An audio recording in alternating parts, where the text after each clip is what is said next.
We are rolling again after a 13-minute red flag in the UNOH Perfect Storm 150 at Bristol, Tennessee. Ryan Newman got loose off turn number 4. Everybody stacked up and piled up. And that speedy dry is for Patrick Emmerling's car as it was stopped during the red flag. Here's Newman trying to come off 4. Didn't have the grip. Spun harmlessly down to the bottom. Well, harmless for him.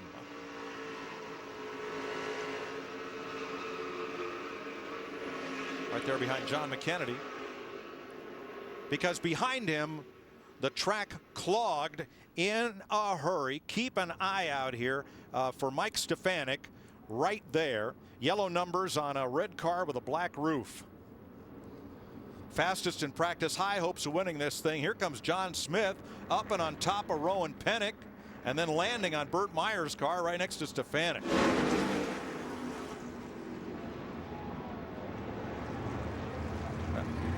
Now that's a pileup. Bob? Ryan Newman said one thing on the radio and one thing only, a little loose out here.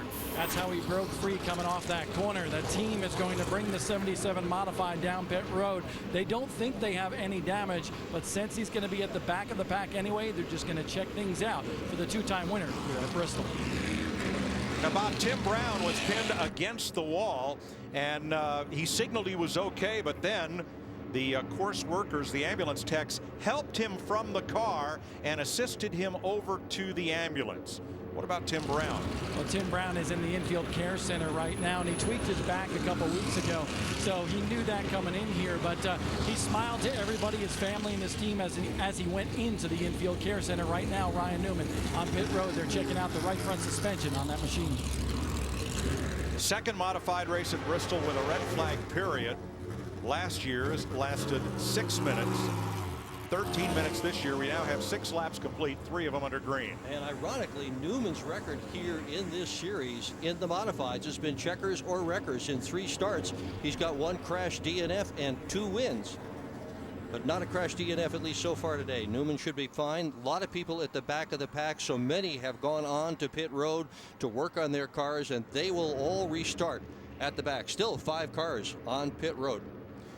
The modifieds predate NASCAR. They go back to the 1940s. And that's Whitey Brainerd with a straight 8 Buick at Stafford. Another shot from Stafford of the early modifieds. That's just what they look like early in history. Here now we're seeing cut downs at Keene, racing with more full-bodied cars that evolved into cars like this. Rainy Charland's sedan, in which he won lots of races.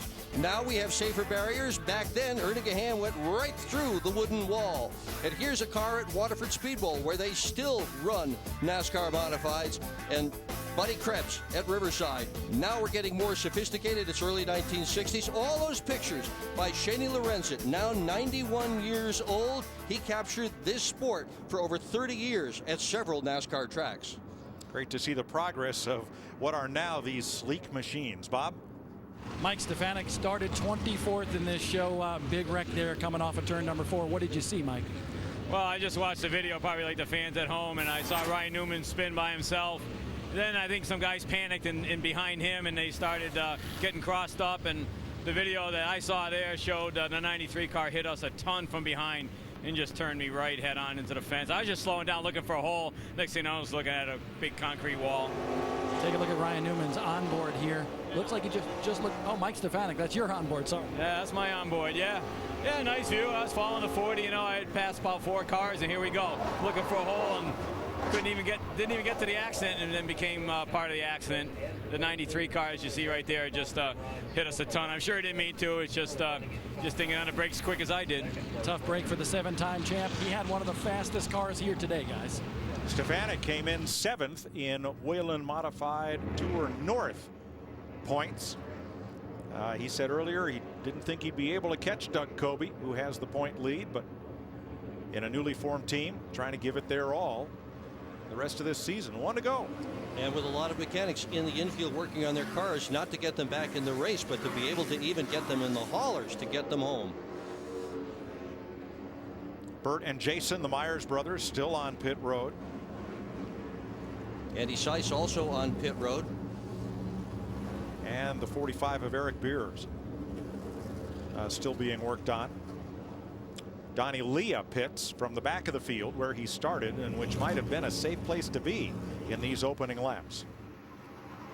Bob Garbarino's crew pushes him back out as the field heads for turn 3, and the Ford Taurus SHO pulls away from the field.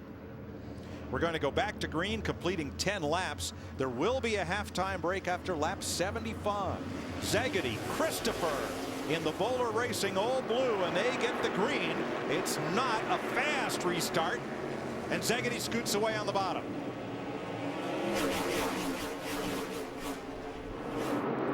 Silk side by side with Preece for the 3rd spot, and Ryan Preece powers by on the outside. Preece has had quite a year for himself, winning multiple races at Thompson Speedway and also at Stafford Springs, and won in the Tour as well. Good news from the care center. Tim Brown checked over and released. Teddy on the bottom looking for the lead, driving a car that has championship winning lineage back to Fred DeCero and Bugsy Stevens in the 60s. That car was originally driven by Keith Rocco early in the season. Rocco damaged his wrist in a practice crash, and he's out, and that's how Teddy wound up getting the ride for here. And look at this, the 77 of Newman slowing in the pit area. Newman pits. Burt Myers puts his car away for the day.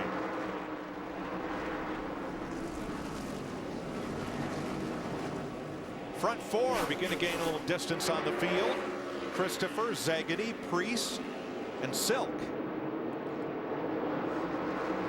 North Point leader Kobe back in 8th. Brunholzl, the South Point leader, in 11th.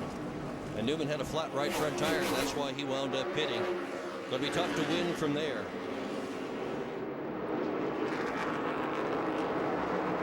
Silk in the number 6, last year's champion in this series. And Preece in the 16, one of the young guns.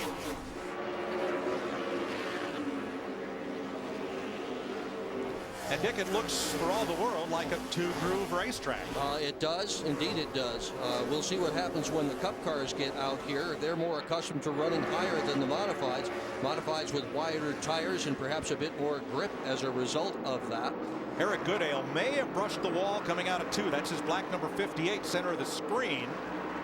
It is so. That'll be the 2nd time in the wall for Goodale. He crashed it in practice earlier today as well.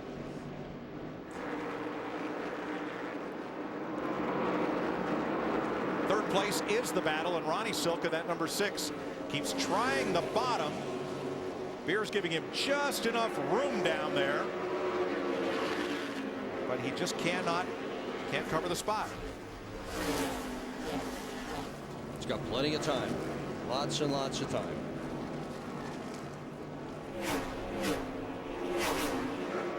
.20 complete, 55 to the halfway break.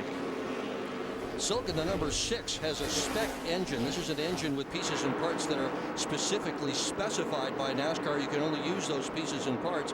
That engine is a little bit closer to a street car engine, and as a result, he has a carburetor on it that NASCAR allows to be almost twice the size of the cars that have the more traditional built engines.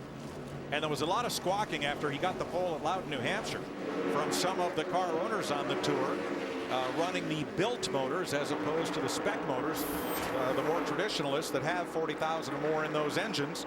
And NASCAR has made a slight competition adjustment to the spec motor to try to bring it in line as a viable alternative, but not necessarily an advantage. It's a less expensive alternative that's got the potential to not only reduce costs for the competitors, but also to allow the cars to go just as fast as they go now. If you're following Ryan Newman, he is 24th, 3 laps down to race leader Ted Christopher, who came in here having led 190 laps at Bristol, the most of all of NASCAR's modified drivers. Christopher, Szegedy, Preece, Silk, McKennedy, the top 5. Then Chu, Goodale, Kobe, UNOH, and Brunholzl.